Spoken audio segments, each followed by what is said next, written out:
hey, look behind you, quick. Oh, seriously, no, I'm not joking. This isn't some sort of trick. Look behind you. Oh, no, I guess there was nothing there. It's okay, you can turn around now and everyone's dead.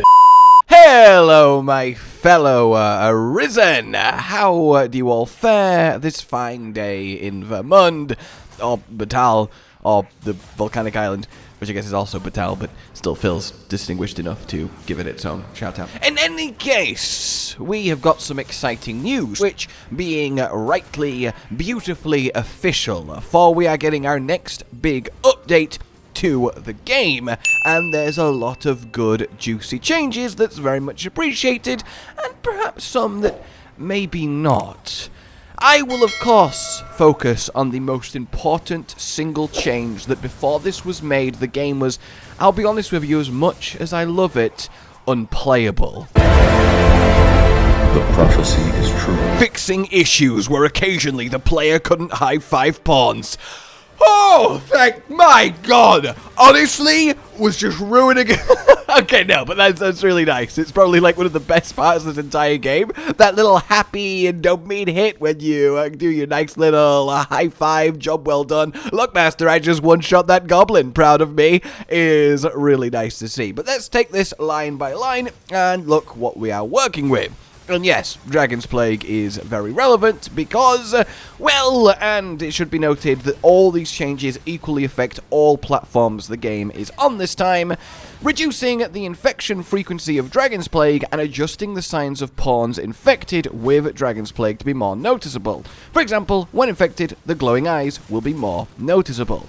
Now, I feel like they were already kind of really quite noticeable if you talked in and looked at them, but I'm going to assume that they are going to be even brighter, and perhaps brighter sooner in the 10-day Dragonsplague cycle, which, if you didn't know, is how long it takes to go from base infection all the way to, everyone has just been murdered. So this is nice. Dragonsplague was obviously one of the big contentious issues for the game. A lot of people got caught off guard about it, even with all the information being learnt and spreading on how to deal with it, spot it, prevent it. It still definitively kept happening, and even though you could technically wait weeks and weeks and weeks and everyone would slowly come back, there's still issues with that. Some NPCs get missed, it breaks some things, and generally it's a bad time for all involved if you are very much caught unawares, and this gives you, well, a lot more time to not get caught unawares, and I think overall is a good change. A part of me wants to say, oh, it's a shame because it is a unique fun mechanic if you don't spot it, the disaster and dealing with it, but I think overall something that punishing should definitely be easier to get on top of, and now it is. Though I would love to know your thoughts on that, or if you were fine with it as it is. I do know some people that have just never encountered it in 100 hours of playthrough, so now they probably definitely won't.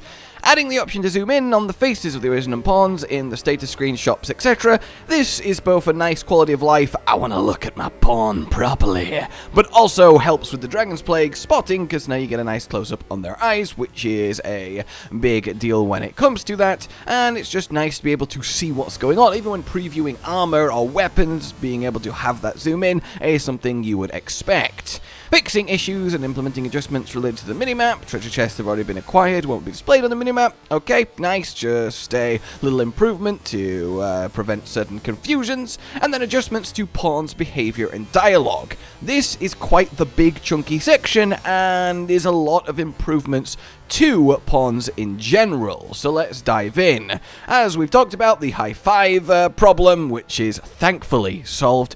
Whew! Fix issues where pawns wouldn't start guiding after offering to guide. I have actually had this come up a few times where I've just been like, go. No. Go? No. Go! No. Go! No! Sorry, I'll stop before I signal the nearest Jadoon ship. In any case, yeah, this is nice, as is making pawns less likely to fall off glyphs. Obviously, this doesn't count if you deliberately make them fall off cliffs in order to surf them for no fall damage. Look, alright, it's using all of your assets in the best way possible. But it is nice to not have that, when they fall off, and then you've got to somehow get down there to revive them, and they get browned, and you've got to go bring them back, or hire a new extra pawn, and it just alleviates a little bit of faff that comes with a, whoopsie, I've died and broken my legs master. Reduce the frequency of some pawn dialogue lines. This one is bittersweet because it's referring to stuff like, "There's a ladder, oh my god!" Which, you know, I feel like has become charming in its own way, even though, seriously, pawn, we have been to Vernworth about 9,000 times. The apocalypse has happened. I know about that ladder, my dude. But, you know, it's still fun. But, no, objectively, yeah, that is good. And improving pawn lines to better match circumstances. Just make them feel a little bit more alive and in the right place. Yeah, always nice. And fix issues where pawns stop speaking outside of combat. Not something I've run into, but I could see where that would be eerie, if anything. And then issues with main pawn speaks with supports pawn dialogue, so that flows a little bit better. And then making pawns more likely to aid the Arisen if the Arisen commands them to help while being held by enemies. Because sometimes you just kind of got ignored, and it was really awkward, and you were like, what are you doing, guys? Please, for the love of God, I would like to continue playing the game. And then finally, reducing the frequency of pawns offering to be hired by the player while in the field, which this one is... This one is also kind of bittersweet because, yes, in the most weird, inopportune moments, pawns would walk up to you and go, "Hi, I'm individualistic and will fuck shit up, hire me." And it's like, okay, cool, but I'm being punched by an ogre right now.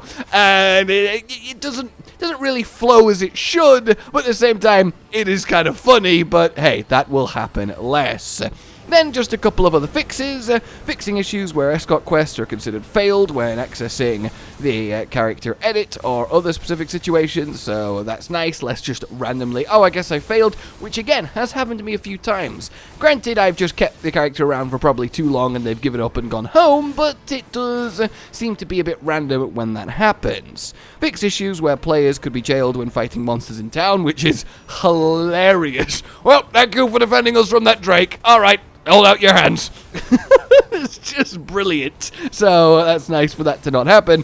And then just general fixes for performance stability and bugs to make everything run that much smoother.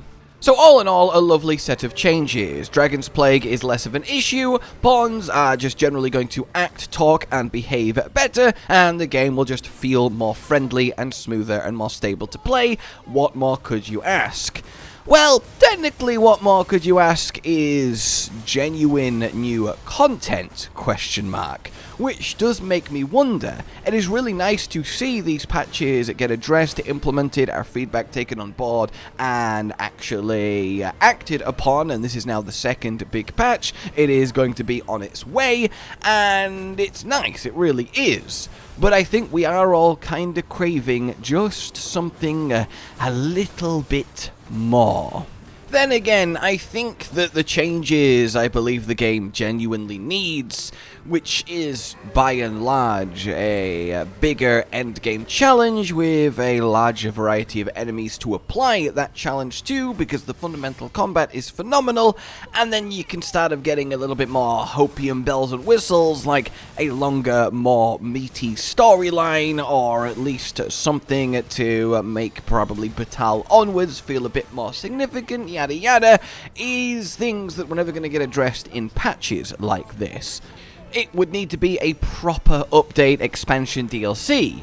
There was the ridiculous, air quotes, leak of a expansion coming for Dragons Dogma already later in the year, which is definitely something curious, because look, if that is true, which I don't think it is, because there's not really anything believable about it, but if it's true, it would imply that it's something that was planned and is being worked on either simultaneously towards the end of DD2's development or instantly, which kind of puts a bit of a sour note in people's mouth when we think perhaps that maybe things were held back in order to then make content for an edition. And while I don't think that's happening at all, there is plenty of things around the world, like the elven doors that have been found that look like something almost should have been there, and various things in interviews that imply more than there was. Like there was a talk saying many monsters like the Sphinx that have unique interactions will be around the place, but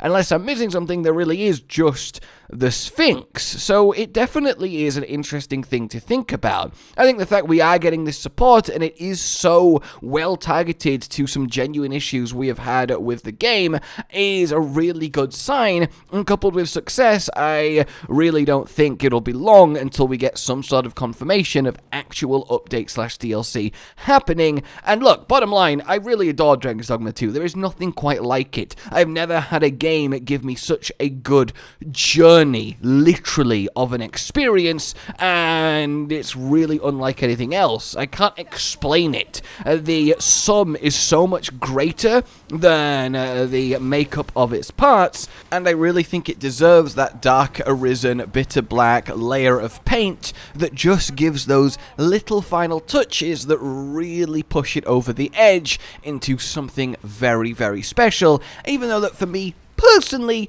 it's still going to end up being, I would guess, my third favourite game of the whole year, so there is that. In any case, just kind of wanted to update you with what's going on, thoughts, and such forth, so let me know what you guys think. But for now, like if you enjoyed this, subscribe and hit the bell for more, consider supporting the future of the channel on Patreon down below, and until we meet again, a goodbye.